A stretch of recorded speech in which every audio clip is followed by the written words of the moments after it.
my friends, and welcome to a brand new episode of Discourse in Magic. My name is Jonah Babins, and today we are talking about how to start booking gigs. I work with a lot of magicians who are booking some gigs to help them book more, and magicians who are booking more gigs who want to book lots, and help a lot of people get to like 3 to 5K a month, or even 100, 200, or 300K a year. But I get a lot of questions and comments from magicians who say, hey, I want to start getting gigs. I have this full-time job. Maybe I'm like an engineer or something like that. And I kind of want to just start getting gigs. Maybe in the future it'll be a full-time thing. But for now, I just want to start and I have no idea how to do that. Well, in general, when it comes to your magic, when it comes to actually being booked as a magician, there's 3 general things that you need. The first thing that you need more than anything is you need some authority. And what I mean by that is not like puff your chest and have some authority. I mean,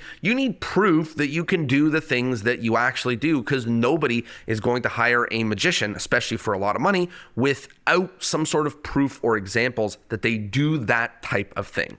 Number 2, you need a little bit of help with sales. You don't have to be a sales expert. You don't have to, be like a used car salesman or something like that. You just need a method that you use to know how to give someone the right price and know how to convert them from inquiry to booking so that they say yes to you. And the last thing, possibly the most important thing that you need, is leads. Now, I'm going to touch on all of these 3 things, but this is just for people that are getting started that have almost never or have never done a gig in their life. And I want to talk to you about first what it is that you need in terms of authority, and then we can talk a little bit about sales and a little bit about leads. But this is just about authority, because if you sprint to get the proof that you want, everything else will be easier.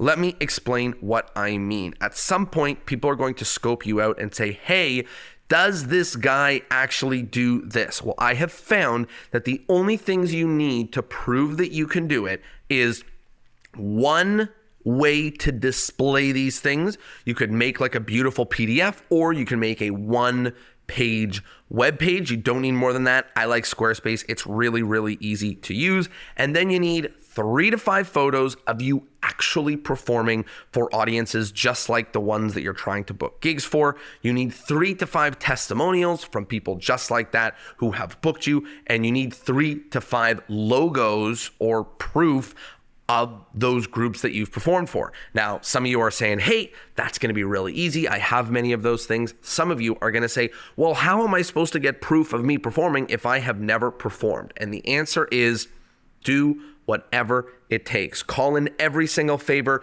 do shows for free, message people that you know that are in those industries, do whatever it is that you can to get those things. If you have some photos, some testimonial, and some logos from those groups, it's very easy to present that and say, hey, I've done this kind of thing before. I would love to do it for you. So don't worry about price right now. All I want you to worry about is getting your hands on 3 to 5 photos, 3 to 5 testimonials, and 3 to 5 logos of groups that you have done this for in the past. And if you haven't done in the past, call in every favor. If you want to do school shows, call the school that you went to as a kid and say, hey, I'd love to do a free show for you. Go to the school in your neighborhood, offer to doing it for free. There's so many different ways that you can call in favors. Post online, say, hey, do I know anybody who works at a school? Do every single thing that you can and do the gigs for free, because right now your currency is proof, not dollars. The difference between you making $0, $200, $500, or $1,000 on your first gig is nothing. You're going to be doing this for a very long time. But the difference between you actually having proof of you having done those gigs is going to help you for the rest of your life. Now, I know that when I mention photos and testimonials and logos, people are like, don't you think I also need a video? And the answer is yes, but not yet. Here's what I mean. Videos are hard to capture. It's hard to get a great videographer. It's hard to get amazing footage. And honestly, if you're just getting started, your show and your performing may not be exquisite just yet. And putting out a video of you performing in a weird looking environment with tricks that people aren't really laughing, that kind of look confusing, may not do what you want it to do. So I always recommend magicians hold off for a little bit on getting a video out and start with some photos, some testimonials, and some logos. And with that, when somebody goes to your webpage or when someone looks at your brochure or PDF, they know that this is what you do and you have fixed the authority problem. Now, there's two other issues. The first is sales discomfort. Now, I don't have unlimited hours on this to walk you through all of the structure of the sales call. I will do that in a future episode. But for now, what I'll recommend to you is get on the phone with them, ask about what they need or what they're looking for, tell them about what you do, and then give them a price. That is what I would recommend. If you're just getting started, I would try to land in the $400 to $1,500 range in general for your stuff, because if you're just getting started, the more proof that you can get your hands on, the better. So your role at the beginning in terms of sales is not to get the most money. Your job at the beginning in terms of sales is to get the most proof, because that is what's going to help you the most. The third thing is leads. We talked about it. The three things that you need to get started is number one, authority. Number two, some form of sales. And number three is leads. And in terms of leads, it is very, very straightforward. Get leads from anywhere and everywhere that you can. Some places I can recommend.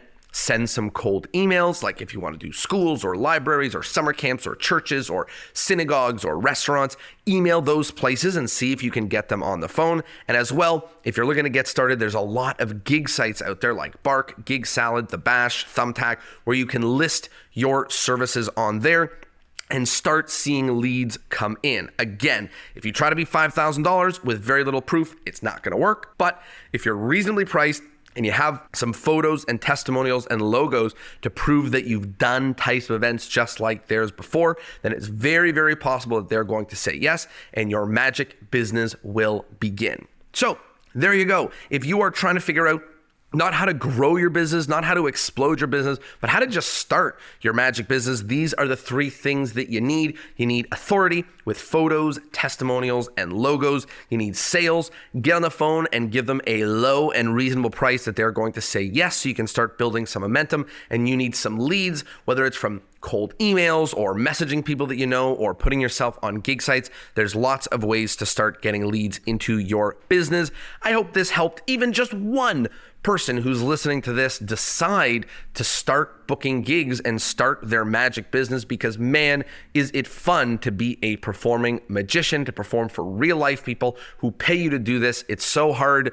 Even now, as a full-time magician for 10 years, it's hard to believe that all these tricks and all these books that I've been learning since I was a kid are the things that people are paying me to do now. So I hope this inspired you to take the first step. If you want some help taking the first step, you can send me a message to magic@torontomagiccompany.com. It'll be in the description of this episode, and you can make the title First Step, and I will see if I can help you take that first step and start your magic business. Thanks so much for being here, and I will see you next Thursday. Ciao.